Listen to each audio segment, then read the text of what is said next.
So now that we have the piece of EMT taped, we're going to put a balloon on the top. Again, this is to protect the balloons. Just like we protected the balloons from the rough paver, we're now protecting the balloons from the sharp edges of this EMT, okay? And so I put that on, then I take a flattened 260, simply pull all the air out of it, tie a knot, and then I'm going to go ahead and show you what I'm doing. So I've made a little loop, wrapping it and pulling this, both pieces through like that. So then I'm going to just wrap this a couple times. I'm gonna put my foot on this bag because it's windy. I don't want it to fly away. All right, and I'm gonna knot this. Okay. You could cut this, you could keep it on and help you put on your garland. Okay, so I'm gonna go ahead and take the garland out. So to make it quicker, I've strung up my column as a garland. I strung it. You know what, I don't know if I have a tutorial on that. That would be another tutorial for you to learn how to create the garland. So when you get this on site, you can simply travel with them in a mattress size bag so that they're protected in the truck from debris and from any sharp object. Well, sharp objects will still puncture through the bag. However, this is a protection for transporting. Okay, so I'm gonna get these out the bag and I'll be right back to show you how I put it on the pole. So determine where your bottom is. Okay, so this is my bottom. And then I recall that when I did this, my darker color, which is not really the darkest, but I remembered that I made my blue, my outside, facing on the outside. So I'm gonna go ahead and I'm gonna call it weaving it. I don't know if that's the right word either, but I'm pushing this through.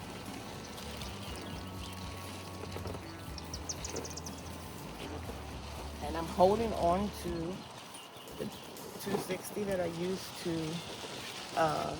make this a garland. And just pulling it.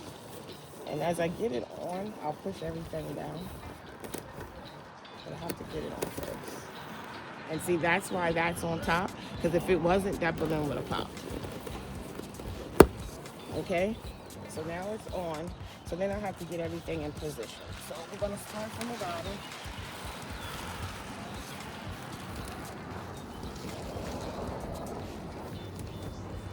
So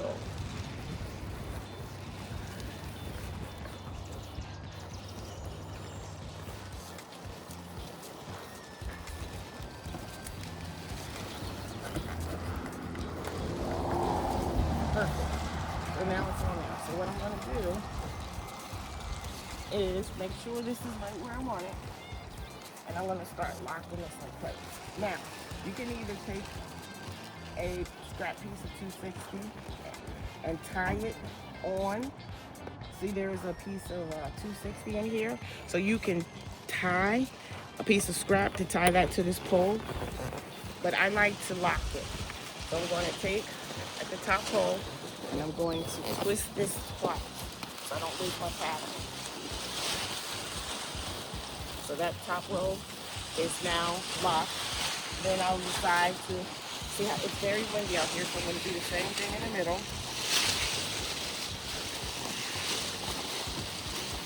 Like, I remember I have to do it twice. One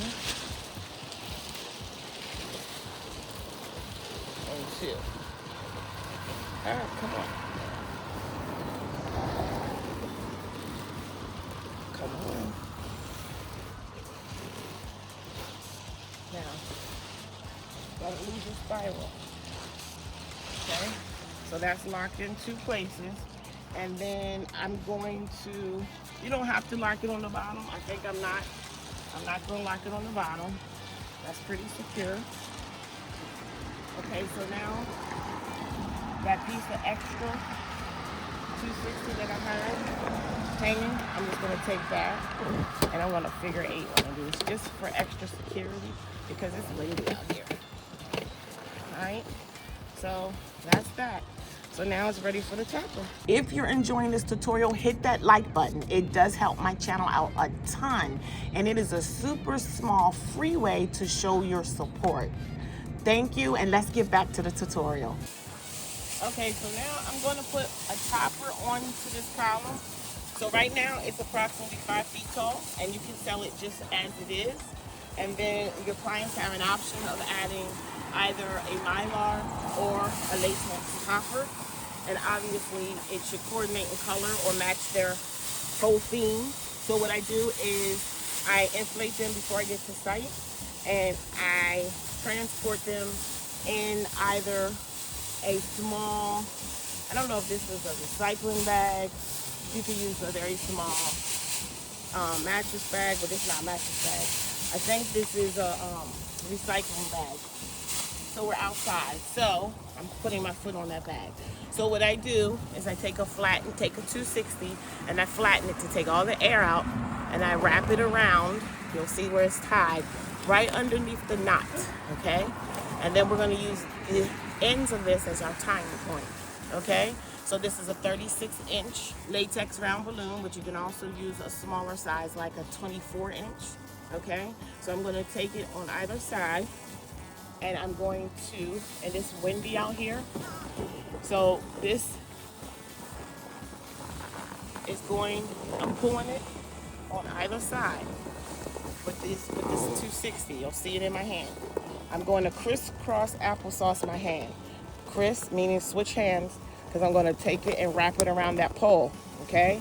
So then I'm going to hug it, and I'm going to do the same thing on the other side, and I'm going to bring it back to myself again, okay?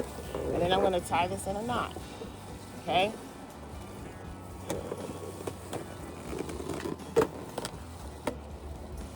And then what I'm going to do is I'm going to figure 8, because I have enough here. So I'm going to wrap it around that one, wrap it around this one, okay? And then I'll let that one go. I'll do the same thing with this one. I'm going to take it, I'm going to figure 8 it, and wrap it in. Okay?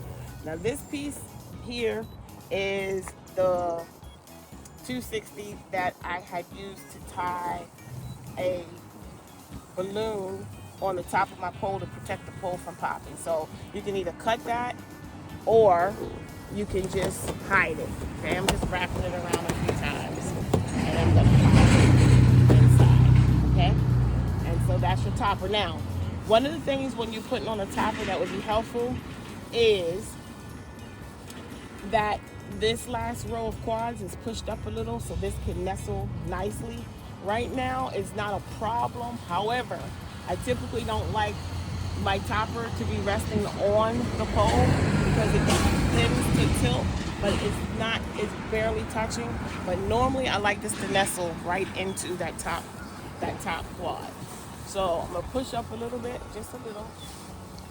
And if you look, you'll see now it's not touching the pole because I pushed up on that a little bit. And so this is resting on that, okay? And so that's how you add your topper to create an 8-foot classic spiral column. Okay, so remember I said that normally when I put this topper, I like it to nestle nicely on that top quad. This one is perfect. That pole is all the way down. So you see how I pull it right down into that top row of quads, and then I'm going to go ahead and do the same thing. Crisscross applesauce, hug it, switch hands, and then tie it in a knot. And I want to do the same process, okay? So tie it in a knot, okay? That's nice and secure. And then just for extra measure, I'm going to figure 8 it, just like I did the other one, okay?